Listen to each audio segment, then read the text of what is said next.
La communication est un élément fondamental pour toute organisation. Et c'est la raison pour laquelle nous avions considéré que c'était utile qu'entre l'hôpital régional de Ziguinchor et les organes de presse de la région, en particulier de la commune de Ziguinchor, que nous puissions faire une séance de travail pour partager la vie de la structure, mais également partager les défis de la structure.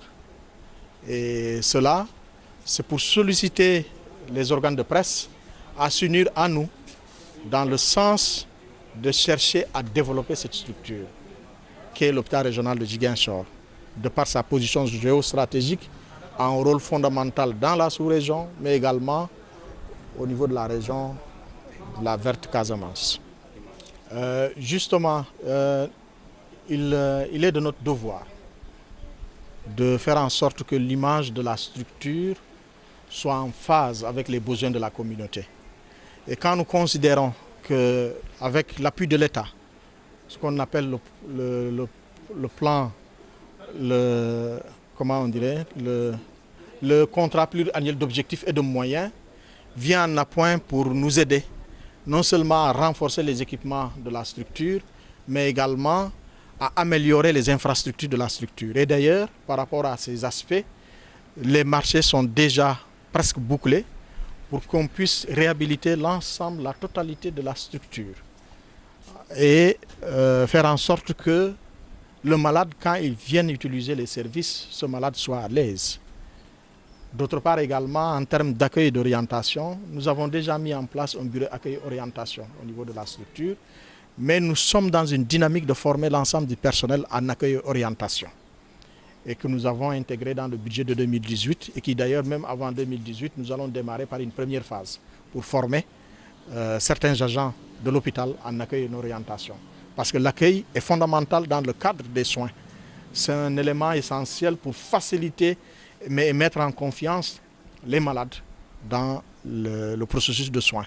C'est la raison pour laquelle nous faisons tout pour que ce personnel soit davantage outillé pour mieux accueillir et mettre à l'aise les agents. En termes de communication également, et c'est la raison pour laquelle nous avons fait de telle sorte qu'on puisse se rencontrer aujourd'hui. La communication externe, que les partenaires comprennent où est-ce que nous voulons aller pour cette structure hospitalière et comment eux aussi peuvent nous accompagner pour le développement de cette structure. Mais nous ne restons pas uniquement à une communication externe, nous développons également la communication externe, interne du moins. Et cette communication interne rentre dans le sens de la bonne gouvernance, que les différents acteurs qui sont concernés dans la structure puissent participer au développement de cette structure. Donc, monsieur le directeur, on a parlé du problème de dialyse avec les difficultés que nous rencontrons par les patients. Oui, nous vous avons rappelé que l'État est en train de faire tout pour faire en sorte que la dialyse soit beaucoup plus développée dans tout le pays. Et c'est la raison pour laquelle d'ailleurs il est prévu de renforcer par le biais à travers l'État, le ministère de la Santé et de l'Action sociale, de renforcer les équipements de la dialyse. Et ça, il faut aussi reconnaître que nous avons des agents, du personnel très dévoué, engagé, qui travaillent chaque jour, du lundi jusqu'au vendredi, pour faire en sorte que la dialyse soit réalisée pour ceux qui ont pour l'instant accès à cette dialyse.